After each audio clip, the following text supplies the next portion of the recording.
नमस्ते दोस्तों, आपका स्वागत है हमारी नई वीडियो जिसका टॉपिक है जीएसटी रजिस्ट्रेशन कंप्लीट गाइड। दोस्तों, अगर आप कोई बिज़नेस शुरू करने वाले हो या ऑलरेडी आपका कोई बिज़नेस चल रहा है और आपने अब तक जीएसटी रजिस्ट्रेशन नहीं लिया, तो ये वीडियो आपके बहुत काम आने वाली है। और इसमें एक बहुत एक्साइटिंग अपडेट भी है। वो अपडेट यह है कि अब जीएसटी रजिस्ट्रेशन सिर्फ 3 वर्किंग डेज में मिल जाता है।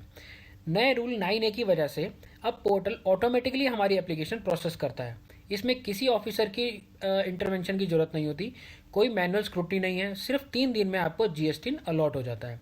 आज मैं आपको ये क्लियरली बताऊंगा, इसमें जीएसटी रजिस्ट्रेशन का पूरा अपडेट प्रोसेस बताऊंगा, क्या कब जरूरी है, कौन से डॉक्यूमेंट्स चाहिए, कैसे अप्लाई करना है, सब कुछ एक सिंपल लैंग्वेज में आपको समझाने की कोशिश करूंगा। चाहे आप एक छोटे दुकानदार हों, फ्रीलांसर हों या नया बिजनेस शुरू करने वाले हैं, तो यह वीडियो आपके बहुत काम आएगी। तो यह मेरी रिक्वेस्ट है कि आप इसे एंड तक जरूर देखिएगा। चलिए आगे शुरू करते हैं। पहले यह समझते हैं कि जीएसटी क्या है। देखिए, जीएसटी मतलब गुड्स एंड सर्विसेज टैक्स। ये इंडिया का एक यूनिफाइड इनडायरेक्ट टैक्स है जो कि 2017 में आया था। पहले कई तरह की टैक्सेस लगा करते थे, वैट, सर्विस टैक्स, एक्साइज, सब अलग अलग होते थे। अब इनको सबको मर्ज करके एक जीएसटी का एक्ट ले आया गया 2017 में। रजिस्ट्रेशन होने के बाद आपको मिलता है एक जीएसटिन, जो कि 15 डिजिट का एक यूनिक नंबर होता है, हमारी जीएसटी आइडेंटिटी बन जाता है। अब रजिस्टर करना कब जरूरी है यह समझते हैं। देखिए, अगर आप गुड्स यानी कि कोई सामान या कोई मटेरियल बेचते हैं और आपका एनुअल टर्नओवर 40 लाख से ज़्यादा है, नॉर्मल स्टेट्स में आप बिलोंग करते हैं, तो जीएसटी आपके लिए मैंडेटरी है। यानी 40 लाख से ऊपर की सेल पर जीएसटी लेना मैंडेटरी है गुड्स के केस में। और यहीं अगर आप कोई सर्विसेज देते हैं या तो यह आपकी लिमिट 20 लाख हो जाएगी। और 20 लाख से ऊपर जैसे ही आप सर्विसेज देंगे या क्रॉस करेंगे तो ये आपके लिए मैंडेटरी हो जाएगा। यानी गुड्स के केस में 40 लाख और सर्विसेज के केस में 20 लाख। हालांकि यह लिमिट जो नॉर्थ ईस्टर्न स्टेट्स हैं और हिली स्टेट्स हैं, इनके लिए थोड़ी अलग है, जो कि 20 लाख और 10 लाख है रिस्पेक्टिवली। लेकिन कुछ केसेस में ऐसा भी होता है कि जहां पर ये टर्नओवर की थ्रेशोल्ड नहीं देखी जाती, आपको from the day one registration लेना मैंडेटरी है। जैसे कि अगर आप एक स्टेट से दूसरे स्टेट में कोई भी सामान सेल करते हैं, तो ये आपके लिए फ्रॉम डे वन मैंडेटरी है। अगर आप कोई ऑनलाइन पोर्टल पर सामान बेचते हैं, जैसे कि जो भी हमारे ऑनलाइन शॉपिंग पोर्टल है लाइक अमेजोन, फ्लिपकार्ट, मीशो, इन पर सेलिंग करना चाहते हैं, तो यह आपके लिए मैंडेटरी है। अगर आपके ऊपर में रिवर्स चार्ज मैकेनिज्म अप्लाई होता है, तो यह आपके लिए मैंडेटरी है। अब एक और इम्पोर्टेंट बात यह समझने वाली है कि टर्नओवर लिमिट से नीचे हो तो भी हम वॉलंटरी रजिस्ट्रेशन ले सकते हैं। वो क्यों ले सकते हैं? अगर हमें देखिए, हम जब कोई माल बेचेंगे तो हमें उससे पहले उसे खरीदना भी होगा, और जब हम खरीदेंगे तो हमें जीएसटी वाला बिल ही मिलेगा।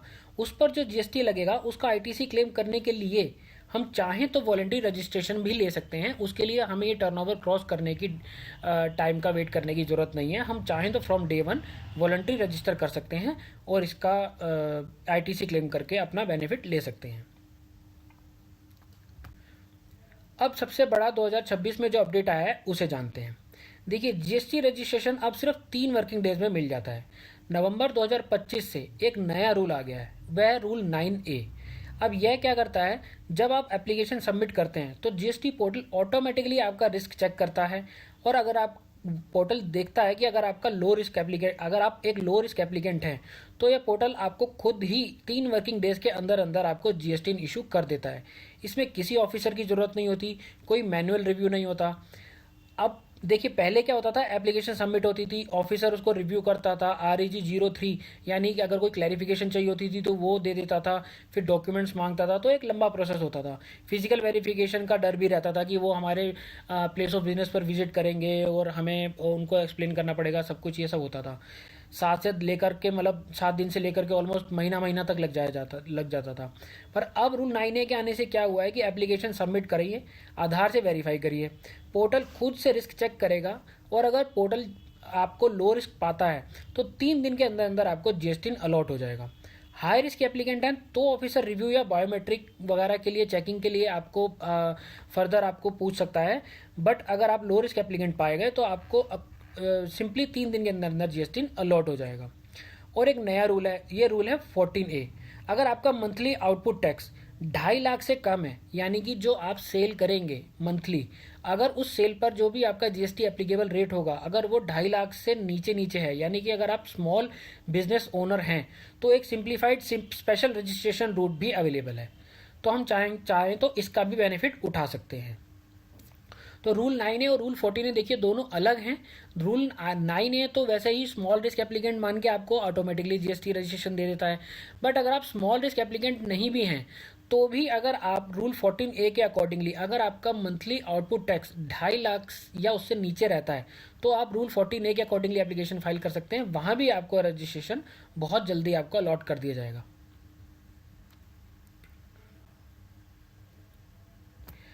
अब डॉक्यूमेंट्स की बात करते हैं। रजिस्ट्रेशन से पहले यह देखिए हमें कुछ ऐसे डॉक्यूमेंट्स हैं जो कि हमेशा रेडी रखने हैं प्रोसेस स्टार्ट करने से पहले, ताकि हमें ड्यूरिंग द प्रोसेस कोई प्रॉब्लम का सामना ना करना पड़े। देखिए 3 कॉमन बिजनेस टाइप्स के हिसाब से मैं आपको बताता हूँ। पहला है प्रोप्राइटरशिप के लिए, यानी आप कोई सोल ओनर हैं, आप कोई प्रोप्राइटर हैं जो कि आप अपना बिजनेस कर रहे हैं, तो आपको क्या क्या चाहिए? आधार कार्ड, ये ऑथेंटिकेशन के लिए ज़रूरी होता है। प्रोप्राइटर की रीसेंट फ़ोटो चाहिए, कैंसल्ड चेक या बैंक स्टेटमेंट की फर्स्ट पेज चाहिए जहां आपका एड्रेस आ रहा हो, बिजनेस एड्रेस प्रूफ चाहिए, इलेक्ट्रिसिटी का बिल या फिर रेंट एग्रीमेंट। अगर सेल्फ ओन प्रॉपर्टी है तो आपका इलेक्ट्रिसिटी बिल से काम चल जाएगा। अगर रेंटेड प्रीमिसेस हैं तो ओनर का एनओसी या कंसर्न लेटर भी चाहिए होगा रेंट एग्रीमेंट के साथ साथ। सेकंड कैटेगरी है पार्टनरशिप फर्म की। इसके लिए आपको फर्म का पैन प्लस सारे पार्टनर्स का पैन नंबर चाहिए, सारे पार्टनर्स का आधार नंबर चाहिए, पार्टनरशिप डीड की कॉपी चाहिए, सारे पार्टनर्स की फ़ोटो चाहिए, बैंक स्टेटमेंट और एड्रेस प्रूफ भी चाहिए। अब थर्ड कैटेगरी है प्राइवेट लिमिटेड कंपनी या फिर एलएलपी के लिए। इसमें हमें कंपनी का pan, certificate of incorporation, memorandum of association, articles of association. Private limited के लिए ये बनते हैं तो हमें ये चाहिए। एलएलपी एग्रीमेंट चाहिए अगर आप एलएलपी के फॉर्म में हैं तो। सब डायरेक्टर्स का पैन और आधार चाहिए। बोर्ड रेजोल्यूशन चाहिए जो कि आपको ऑथराइज सिग्नेटरी आप डिसाइड कर किया होगा, वो बीआर की कॉपी चाहिए। डीएससी चाहिए, डिजिटल सिग्नेचर सर्टिफिकेट, जो कि प्राइवेट लिमिटेड और एलएलपी के लिए मैंडेटरी है, तो आपको डीएससी चाहिए। अब इसमें एक इंपॉर्टेंट अपडेट ये है कि आधार ऑथेंटिकेशन 2026 में सबके लिए मैंडेटरी है। तो देखिए आप चाहे जो भी कर रहे हो आपको आधार जो ऑथेंटिकेशन है वो तो करना ही होगा। हाई रिस्क प्रोफाइल्स के लिए बायोमेट्रिक वेरिफिकेशन अलग से लगेगा, तो जीएसटी सुविधा केंद्र पर जाना पड़ता है, वहाँ पर आपको अपने बायोमेट्रिक्स अपडेट कराने होते हैं और ये एक एडिशनल प्रोसेस आपको जो है वो फॉलो करना होगा। डॉक्यूमेंट स्कैन करिए, जो भी आप स्क्रीन पर देख रहे हैं उनको अपने पास पीडीएफ या जेपीजी फॉर्मेट में सेव करके रखिए। और ये ज़रूर ध्यान रखिए कि जो भी डॉक्यूमेंट्स का फॉर्मेट होगा वो पीडीएफ या जेपीजी रहेगा और उस फाइल का साइज़ 1 MB या उससे छोटा होना चाहिए, अदरवाइज़ ये पोर्टल अपलोड आपका एक्सेप्ट नहीं करेगा। चलिए आगे चलते हैं। अब देखिए एक्चुअल प्रोसेस को समझते हैं स्टेप बाय स्टेप कि कैसे फाइल करनी है एप्लीकेशन। देखिए हमें सबसे पहले जो वेबसाइट है gst.gov.in, इस पर जाना है जहां पर रजिस्ट्रेशन बिल्कुल फ्री है। स्टेप 1 में जीएसटी पोर्टल ओपन करिए। सर्विसेज के टैब पर जा करके हमें ड्रॉप डाउन मेन्यू से न्यू रजिस्ट्रेशन पर क्लिक करना है। टैक्स पेयर का टाइप सेलेक्ट करना है कि IMA एक ऑप्शन होगा, वहाँ पे ड्रॉप डाउन मेन्यू होगा, उसमें आप अपनी कैटेगरी सेलेक्ट कर लीजिए कि आप ओनर हैं, मतलब इंडिविजुअल हैं, प्रोप्राइटर है, फर्म है, कंपनी है, उसके अकॉर्डिंगली सेलेक्ट करिए। अपना स्टेट सेलेक्ट करिए, डिस्ट्रिक्ट डालिए, बिजनेस नेम, पैन वगैरह एंटर करिए। स्टेप 3 में ईमेल और मोबाइल आईडी डालिए, ईमेल आईडी और मोबाइल नंबर डालिए। ये एक्टिव होने चाहिए ईमेल आईडी और मोबाइल नंबर दोनों, क्योंकि इन दोनों पे एक एक OTP आएगा जो कि आपको नेक्स्ट स्टेप में इसमें पंच करना होगा। ये जैसे ही आप OTP पंच करेंगे तो TRN आपको एक अलर्ट हो जाएगा। TRN का मीनिंग होता है टेम्परेरी रेफरेंस नंबर, जो कि आपकी फर्दर एप्लीकेशन के लिए काम आएगा और ये आपको OTP वेरीफाई करने के तुरंत बाद आपको मिल जाएगा। अब एक बहुत इंपॉर्टेंट बात यह है कि इसको सेव करना है हमें ईमेल में भी। देखिए TRN नंबर एक ऐसा नंबर है जिसको हमें जैसे ही आपको स्क्रीन पर ये फ्लैश करे आपको उसको नोट भी कर लेना है, सेव कर लेना है, चाहे उसकी पिक खींच के रख लेनी है, क्योंकि ये नंबर ही आपका आगे काम आने वाला है एप्लीकेशन को फर्दर आगे सबमिट करने के लिए। यानी आप नेक्स्ट टाइम जब भी लॉगिन करें या उसी वक्त अगर आप कंटिन्यू करना चाहें तो उस नंबर के थ्रू ही कर पाएंगे। तो इसलिए ये बहुत इंपॉर्टेंट नंबर है, इसलिए हमको इसको सेफली अपना नोट करके रखना है। अब TRN से हमें लॉगिन करना है वापस पोर्टल पे जाने के बाद।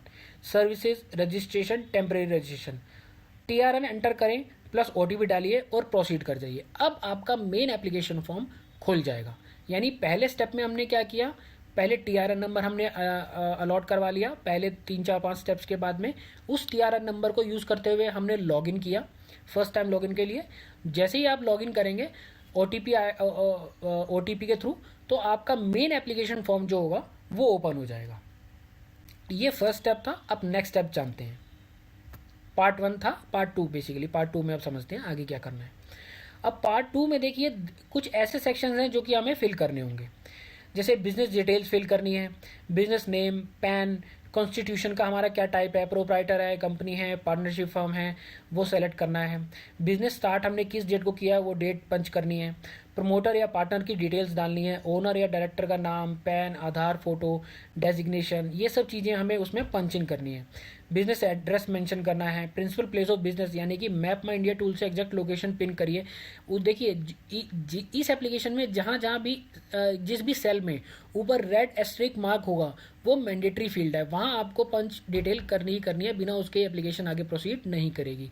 और प्लस जैसे ही आप को अपना प्रिंसिपल प्लेस ऑफ बिजनेस आप खाली टाइप करके नहीं काम चलेगा, वहाँ पे एक मैप आ रहा होगा, उस मैप में आपको जो एक एग्जैक्ट लोकेशन का पिन आ रहा होगा वो अपनी लोकेशन पर ले जा करके सेट करना है, ताकि इससे आपका जो भी एग्जैक्ट जो पिन कोड के अकॉर्डिंगली जो आपका जुरिस्डिक्शन होगा वो डिसाइड कर लिया जाएगा, पोर्टल अपने आप कर लेगा। इसके बाद आपको एड्रेस प्रूफ अपलोड करना है, इलेक्ट्रिसिटी बिल या रेंट एग्रीमेंट, ये मैं पहले ही बता चुका हूँ कि डॉक्यूमेंट का साइज़ 1 MB या उससे नीचे होना चाहिए। अब नेक्स्ट स्टेप में चल के आपको HSN या SAC, HSN गुड्स के केस में लगेगा, SAC सर्विसेज के केस में लगेगा। इनकी फुल फॉर्म होती है हार्मोनाइज्ड सिस्टम नोमेनक्लेचर, और SAC होता है सर्विस अकाउंटिंग कोड। सर्विसेज के केस में मैं दोबारा रिपीट करता हूँ, सर्विसेज के केस में SAC, और अगर आप कोई गुड्स या कोई सामान बेचते हैं तो HSN कोड। और ये आपको प्रॉपरली GST पोर्टल पे जाकर के सर्च करके ही पंच करना है। गलत HSN या SAC सेलेक्ट करने से आपके ऊपर में गलत GST रेट अप्लाई हो जाएगा, जो कि हमें बाद में जा करके प्रॉब्लम क्रिएट करेगा। तो इसलिए हमें इनको केयरफुली सेलेक्ट करना है। मैक्सिमम 5 गुड्स और 5 सर्विसेज के हम नाम उसमें डाल सकते हैं इनिशियल एप्लीकेशन में, जो कि हम बाद में चाहें तो कुछ अमेंड भी किया जा सकता है, कुछ हटा सकते हैं, कुछ नए एडिट कर सकते हैं, बट इनिशियली आपको 5 टाइप के गुड्स और 5 टाइप की सर्विसेज पंच करने के लिए जो पोर्टल है वो अलाउ करता है। नेक्स्ट स्टेप में हमें बैंक डिटेल्स एंटर करनी है, account number, IFSC code, bank number वगैरह डालेंगे। कैंसल चेक, उसके सपोर्ट के लिए अपना कोई कैंसल चेक या फिर बैंक स्टेटमेंट का फर्स्ट पे अपलोड करेंगे। आधार ऑथेंटिकेशन के लिए चलेंगे, आधार लिंक जो भी मोबाइल नंबर होगा उस पर ऑथेंटिकेशन का लिंक आएगा, KYC से उसको वेरीफाई करना है। ये सबसे फास्टेस्ट रूट है और बहुत सिंपल भी है। अब हाई रिस्क अगर है तो फिर GST सुविधा केंद्र पर आपको अपॉइंटमेंट लेनी पड़ेगी बायोमेट्रिक्स अपडेट कराने के लिए। अगर लो रिस्क है तो फिर कुछ सोचने की जरूरत नहीं है, आपका सिस्टम जो है वो ऑटोमेटिक और एप्लीकेशन प्रोसेस करेगा और आपको GST अलॉट कर देगा। अब चलते हैं नेक्स्ट स्टेप के लिए, जो कि सबसे इंपॉर्टेंट स्टेप है, फाइनल सबमिशन। देखिए वेरिफिकेशन मेथड चूज करना है और सबमिट करना है। 3 ऑप्शन मिलते हैं।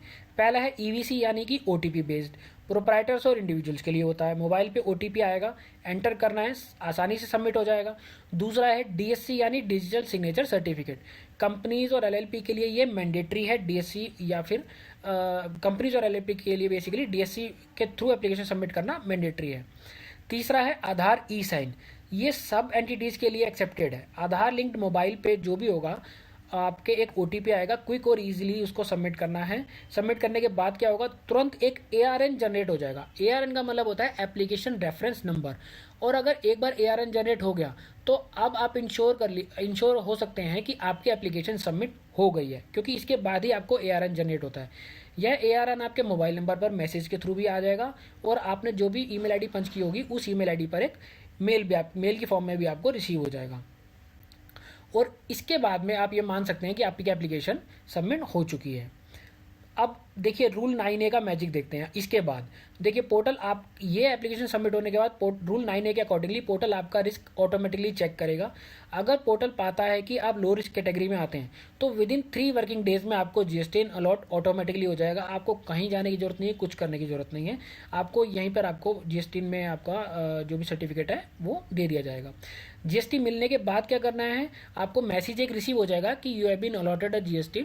उसके बाद हमें पोर्टल पे जाना है, वही TRN के थ्रू लॉगिन करना है। GST मिलने के बाद gst.gov.in पर सर्विसेज के टैब में जाके यूज़र सर्विसेज, फिर व्यू और डाउनलोड सर्टिफिकेट्स के सेक्शन में जा करके अपना सर्टिफिकेट जो कि REG 06 होता है उसे डाउनलोड कर लेना है। ये REG 06 ही आपका GST रजिस्ट्रेशन सर्टिफिकेट है, यानी कि GST है। तो यहाँ आपका प्रोसेस ये एक कंप्लीट माना जाता है, जहाँ पे आपको GST अलॉट और अब हो चुका है। चलिए आगे समझते हैं। अब देखिए कुछ ऐसी मिस्टेक्स हैं जो कि हमें अवॉइड करनी चाहिए, जिनका हमें केयरफुली ध्यान रखना चाहिए अपनी एप्लीकेशन सबमिट करते वक्त। और देखिए पहली गलती है पैन मिसमैच की। अगर बिजनेस नेम एप्लीकेशन में पैन रिकॉर्ड से एग्जैक्टली मैच नहीं कर रहा तो हमारी एप्लीकेशन जो है वो ऑटो रिजेक्ट हो जाएगी। दूसरी मिस्टेक है रॉन्ग बिजनेस कॉन्स्टिट्यूशन सेलेक्ट कर लेना, कि अगर हम प्रोप्राइटर हैं तो हमने कंपनी या फर्म या कुछ और कैटेगरी डाल दी, तो ये भी एक बहुत कॉमन मिस्टेक है, इसलिए इसको केयरफुली सेलेक्ट करना है। नेक्स्ट है हैवी या फिर ब्लरी डॉक्यूमेंट्स अपलोड कर देना। देखिए अगर हैवी डॉक्यूमेंट होगा तो इनिशियली पोर्टल एक्सेप्ट ही नहीं करेगा, बट अगर मान लीजिए वो कर भी लेता है तो भी आपकी एप्लीकेशन रिजेक्ट हो जाएगी, क्योंकि वो आपकी डेटाबेस के अकॉर्डिंगली वो एज पर रूल नहीं है। नेक्स्ट है टीआरएन एक्सपायर हो गया। देखिए जो टीआरएन ने स्टेप फर्स्ट स्टेज में लिया था वो 15 डेज के लिए वैलिड होता है, यानी टीआरएन मिलने के बाद अगर हम चाहें तो अपनी application with in 15 days next step को हम कंप्लीट कर सकते हैं। अगर इंस्टेंटली करेंगे तो बहुत अच्छा है, और अगर हम चाहें कि कुछ टाइम पीरियड लेना है और उसके लिए कुछ डॉक्यूमेंट्स अरेंज करने हैं, कुछ भी है, तो हमें मैक्सिमम 15 दिन का टाइम मिलता है। अगर 15 दिन कंप्लीट हो गए तो हमारा टीआरएन एक्सपायर हो जाएगा, हमें फिर से फ्रेश एप्लीकेशन यानी फ्रेश टीआरएन लेकर के इसको स्टार्ट करना पड़ेगा। नेक्स्ट है हमने रॉन्ग एचएसएन या फिर एसएससी कोड सेलेक्ट कर लिया, गलत कोड सेलेक्ट कर लिए तो फ्यूचर में हमारे को देखिए प्रॉब्लम का सामना करना पड़ेगा और नोटिस आएंगे जो कि हमें को अलग से प्रॉब्लम देंगे। जीएसटी पोर्टल पर ही सर्च कर लेना है, सही कोड ढूंढना है और उसी के अकॉर्डिंगली उसको पंच करना है। नेक्स्ट मिस्टेक हो सकती है बैंक अकाउंट लिंक नहीं करा। देखिए जीएसटी मिलने के बाद हमारा एक सबसे बड़ा मेजर काम होता है with in 30 days of allotting the GST, हमको अपनी बैंक डिटेल्स जो भी हमारे बिजनेस का बैंक अकाउंट होगा उसको हमें उसका प्रूफ अपलोड करना होता है। कैंसिल चेक या फिर पासबुक का फर्स्ट पेज या जो भी कुछ है, अकाउंट नंबर एफएससी कोड के साथ में हमको पंच इन करना मैंडेटरी है। अगर हमने ये नहीं किया तो हमारा जीएसटी कैंसिल हो जाएगा। नेक्स्ट है अगर मान लीजिए हमें कोई जीएसटी नोटिस आया है, यानी अगर हमने एप्लीकेशन सबमिट की और हमें REG03 के अंदर आगे से कुछ क्लैरिफिकेशन मांगी गई और हमने उसको इग्नोर कर दिया, तो हमारा जो एप्लीकेशन है वो भी रिजेक्टेड माना जाएगा और हमें दोबारा फ्रेश स्टार्ट करना पड़ेगा। तो ये कुछ ऐसी कॉमन मिस्टेक्स हैं जिनको कि हमें अवॉइड करना चाहिए अगर हम एप्लीकेशन सबमिट कर रहे हैं। अब देखिए दो इंपॉर्टेंट चीज़ें हैं जो कि एक साथ हैं। देखिए पहला है कंपोजिशन स्कीम।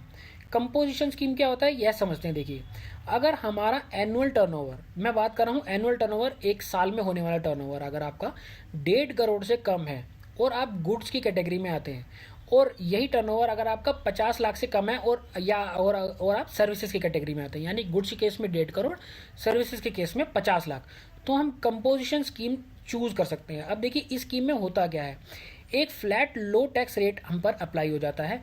मैन्युफैक्चरर्स के लिए 1%, रेस्टोरेंट ऑनर्स वगैरह के लिए 5%, और अगर हम कोई सर्विस प्रोवाइडर है तो 6%। इस केस में मंथली रिटर्न्स नहीं होती, क्वार्टरली रिटर्न्स होंगी और एनुअल रिटर्न्स जाएंगी। सिंपल है, लेकिन और हमें बस एक चीज़ का होगा कि हमें जो आईटीसी मिलेगा हमारी परचेजेस पे, जो कि नॉर्मल स्कीम में मिलता है, यहाँ नहीं मिलेगा।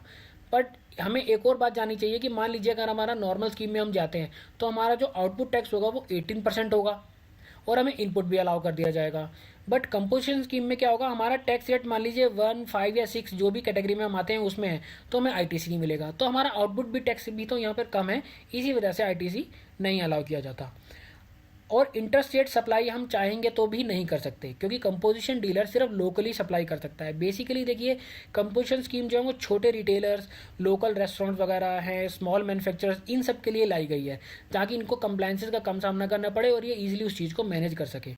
और अगर आप इंटरस्टेट या कोई बड़ा बिजनेस करना चाह रहे हैं तो फिर आप कंपोजिशन स्कीम में नहीं जा सकते।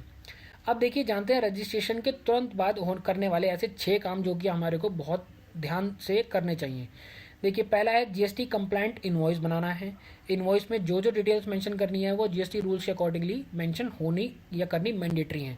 जैसे कि हर इनवॉइस पे जीएसटी, एचएसएन या एसएससी लिखना है, जीएसटी रेट लिखना है, और भी बहुत सारी चीज़ें हैं जो कि हमको फॉलो करनी है। दूसरा है 30 दिन के अंदर अंदर बैंक अकाउंट लिंक करना है। तीसरा है ऑफिस में जीएसटी सर्टिफिकेट जो कि हमें जीएसटी REG06 जो अलॉट हुआ है उसका जो है वो डिस्प्ले करना है। अब वो लैमिनेटेड हो या कैसे भी आप फॉर्म में उसको कर सके, अपने बिजनेस प्लेस पे आपको उसको डिस्प्ले पे लगाना है। नेक्स्ट है हमें टाइमली रिटर्न्स फाइल करनी है।